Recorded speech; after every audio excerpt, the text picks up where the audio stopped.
प्यारे लोगों को मेरा प्यार भरा सलाम। आज की कहानी शुरू करने से पहले हमारे चैनल को सब्सक्राइब करें और बेल आइकन को प्रेस करना ना भूलें। एक रात सुल्तान महमूद गजनवी को काफ़ी कोशिशों के बाद भी जब नींद नहीं आई तो अपने गुलामों से कहने लगे, लगता है कि किसी मजलूम पर आज कोई जुल्म हुआ है। तुम लोग गलियों में फैल जाओ और अगर कोई फरियादी नज़र आए तो उसे मेरे पास ले आओ। थोड़ी देर बाद वो सब वापस आकर कहने लगे, सुल्तान, हमें कोई भी फरियादी नहीं मिला, आप आराम से सो जाएं। सुल्तान को जब फिर भी नींद नहीं आई तो वह कपड़े बदलकर खुद महल से बाहर निकला। महल के पिछवाड़े में हरम-सरा के नज़दीक उन्हें किसी की फरियाद सुनाई दी। ए अल्लाह, सुल्तान महमूद अपने मसाहिबों के साथ महल में इश्क व इशरत की ज़िंदगी गुजार रहा है और महल के अकब में मुझ पर ये जुल्म तोड़ा जा रहा है। सुल्तान ने कहा, क्या बात कर रहे हो? मैं महमूद हूँ और तुम्हारी फरियाद रसी के लिए आया हूँ। मुझे बताओ, क्या जुल्म हुआ है तुम्हारे साथ? आपके खवास में से एक शख्स जिसका नाम मैं नहीं जानता हर रात मेरे घर आता है और मेरी बीवी पर जुल्म व तशद्दुद करता है। इस वक्त वो कहाँ है? शायद अब चला गया हो।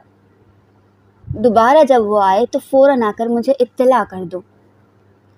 फिर सुल्तान ने महल के दरबान को वो शख्स दिखाया और कहा कि जब भी ये दरबार आए इसे सीधा मेरे पास पहुंचा दो। अगर मैं नमाज की हालत में भी हूँ तो परवाह मत करो। अगली रात वो शख्स सुल्तान के पास आया और बताया कि वो शख्स इस वक्त इसके घर में है। सुल्तान इसी वक्त तलवार हाथ में लिए इस शख्स के साथ चल पड़ा। जब वो इसके घर के करीब पहुंचा तो उससे कहा कि घर के सारे चिराग बुझा दो।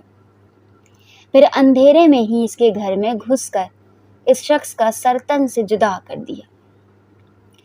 फिर सुल्तान ने हुक्म दिया कि चिराग रोशन कर दो। उस शख्स का चेहरा दिखा और सजदे में गिर पड़ा। फिर घर के मालिक से कहा, अगर कुछ खाने को है तो ले आओ, मुझे बहुत सख्त भूख लगी है।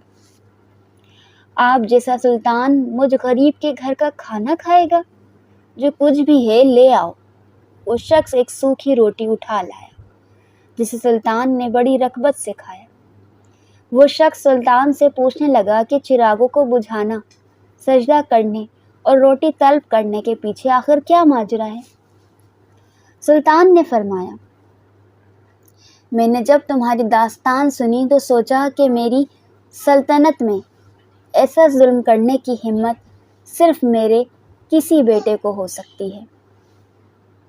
अंधेरा करने को इसीलिए कहा था कि पादराना शफ़क़त मेरे इंसाफ के रास्ते में हाइल ना हो जाए। चिराग जलने पर जब मैंने देखा कि वो मेरा बेटा नहीं है तो मैं सजदे शुक्र बजा लाया।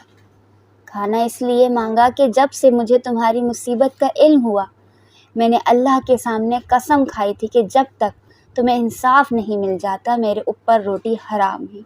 उस वक्त से अब तक मैंने कुछ खाया था ना पानी पिया था। तारीख के सुनहरी औराक से कुछ अकीदत के नफीस व मुतहर फूल। तो दोस्तों, आज की हमारी कहानी आपको कैसी लगी?